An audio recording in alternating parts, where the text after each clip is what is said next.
बिस्मिल्लाहिर्रहमानिर्रहीम। Ladies and gentleman, अस्सलामु अलैकुम व रहमतुल्लाहि व बरकातुहू। नाज़रीन इकराम, आज की इस वीडियो में हम क्रिश्चियनिटी, जुडाइज़्म एंड इस्लाम की हिस्ट्री को और इनके जो आपस में क्लैशेस हैं, इनके हवाले से कुछ डिस्कशन करेंगे। आप सबसे गुजारिश है कि अगर आपको हमारा मैसेज पसंद आए तो हमारे इस पैगाम को अपनी कम्युनिटी के दीगर अफराद तक भी शेयर कीजिए और इस कार खैर में हमारा साथ दीजिए। तो आइए बिना टाइम वेस्ट किए अपने आज किसी यूनिक से टॉपिक की जानिब बढ़ते हैं। नाज़रीन इकराम, जैसा कि अगर हम इब्राहिमिक रिलीजन्स की स्टडी करते हैं तो इसके लिए हमें सबसे पहले ये जान लेना ज़रूरी है कि आखिर ये रिलीजन स्टार्ट किधर से हुए थे, इनका ओरिजिन क्या है। जुडाइज़्म, क्रिश्चियनिटी एंड इस्लाम, तो इसके हवाले से हम यहाँ पर कुछ डिस्कशन करते हैं। जैसा कि आप जानते हैं कि इन तीनों रिलीजन्स को हम इब्राहिमिक रिलीजन्स भी कहते हैं।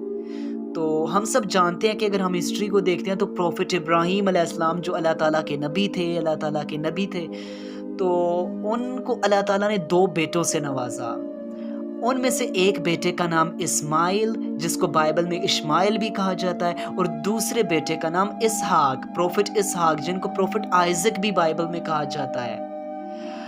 अब जो हज़रत इब्राहीम के बेटे हज़रत इस्माइल थे, इनसे जो जनरेशन आगे चलती है उससे फिर अरब में प्रॉफिट मोहम्मद अलैहिस्सलाम आते हैं और इनसे आगे चलकर इस्लाम फैलता है।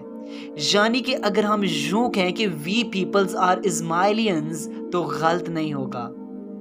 और दूसरी जानिब जब हम देखते हैं जुडाइज़्म एंड क्रिश्चियनिटी के ओरिजिन की तरफ देखते हैं तो बाइबल में जो प्रॉफिट आइजक का जिक्र किया गया, जिनको हम प्रॉफिट इसहाक अलैहिस्सलाम कहते हैं, तो प्रॉफिट आइजक को अल्लाह ताला ने बेटे से नवाजा जिनका नाम प्रॉफिट जैकब बाइबल में बताया जाता है, हज़रत याकूब अलैहिस्सलाम।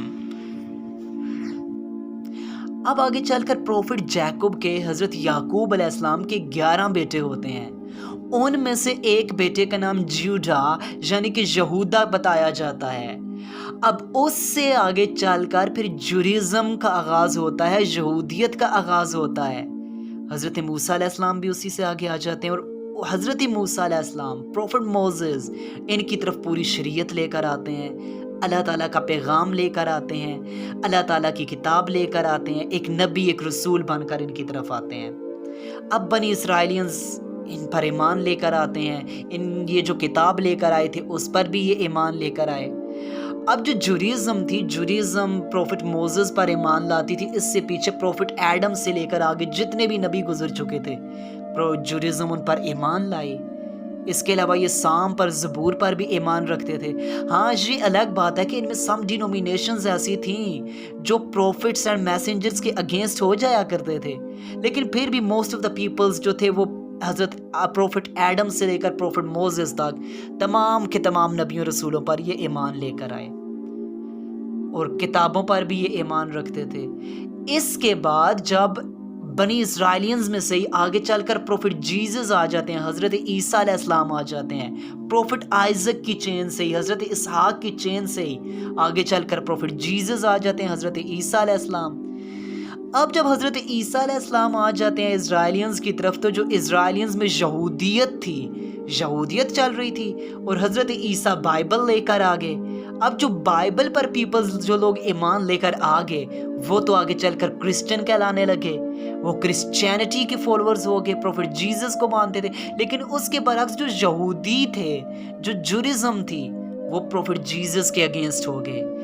यहाँ तक कि उन्होंने प्रॉफिट जीसस के कत्ल की, इनको सूली देने की, इनको कत्ल कर देने की प्लानिंग भी बनाई और अपनी तरफ से प्रॉफिट जीसस को सूली दे भी दिया। अब वो प्रॉफिट जीसस के इनकारी हुए और यहाँ तक कि वो अल्लाह ताला की किताब बाइबल के, यहूदी बाइबल के भी इनकारी हुए। हाँ, जो बाइबल का फर्स्ट पार्ट है जिसको हम ओल्ड टेस्टामेंट कहते हैं, जो बाइबल, कुछ बाइबल जिस पर मुश्तमिल है उस पर यहूदी ईमान लाते हैं, ओल्ड टेस्टामेंट को मानते हैं, लेकिन जो द न्यू टेस्टामेंट है, जो बाइबल का हिस्सा न्यू टेस्टामेंट पर मुश्तमिल है, उस पर ये यहूदी ईमान नहीं लाते। तो लिहाजा प्रॉफिट जीसस जो रसूल बनकर आए उनका इनकार किया, उनकी नबूवत को नहीं माना, उनकी किताब को नहीं माना। अब इसी तरह ये 2 रिलीजन्स चल रहे हैं। इसके बाद जो इस्माइलियंस में से प्रॉफिट मोहम्मद अलैहिस्सलाम तशरीफ़ फरमा हो जाते हैं अरब की सरजमीन पर, वो मबूस होते हैं, अपनी नबूवत का ऐलान करते हैं, حالانکہ کرسچنز اور جیوز جانتے تھے کہ عنقریب نبی آخری آنے والے ہیں، لیکن انہوں نے حسد کی وجہ سے، اپنے لیڈرشپس، اپنی چودراہٹوں کی خطروں کی وجہ سے کہ کہیں ہمارے بینک بیلنسز میں، ہماری لیڈرشپس میں کوئی کمی نہ ہو، انہوں نے بائبل اور تورا میں ورسز ریموو کرنا شروع کیا، پروفٹ محمد علیہ السلام کا انکار کر دیا، کرسچنز نے بھی اور جیوز نے بھی۔ یعنی کہ اب یوں معلوم ہوا کہ جو جیوز تھے، ان سمپل جیوز نے کرسچینٹی کا انکار بھی کیا، پروفٹ جیزس بائبل کا انکار کیا، اور پروفٹ محمد علیہ السلام قرآن اور اسلام کے بھی انکاری ہوئے۔ لیکن جو کرسچینٹی ہے وہ پروفٹ جیزس تک تو سب پر ایمان لے آئی، پروفٹ ایڈم سے لے کر پروفٹ جیزس تک، تورات پر بھی، زبور پر بھی، بائبل پر بھی۔ لیکن اس کے بعد جو اسلام آیا تو یہ پروفٹ محمد علیہ السلام کا انکار کر بیٹھے اور قرآن کا، اسلام کا بھی انکار کر بیٹھے۔ اللہ تعالیٰ فرما رہے ہیں کہ یہ میرے آخری نبی پر ایمان لے آئیں، جیسا کہ یہ جانتے ہیں کہ یہ میرے آخری نبی ہیں۔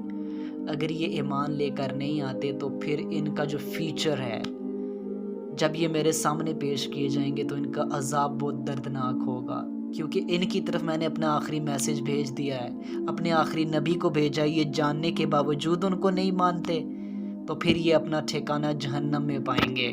تو اس سے قبل کہ وہ دن آ جائے، every Christian, every Jew should believe in prophet Muhammad علیہ السلام۔ اگر یہ اپنی بقا چاہتے ہیں، اگر یہ چاہتے ہیں کہ یہ سکسیسفل ہو جائیں، تو اس کے لیے پروفٹ محمد علیہ السلام پر، قرآن پر ایمان لانا ضروری ہوگا۔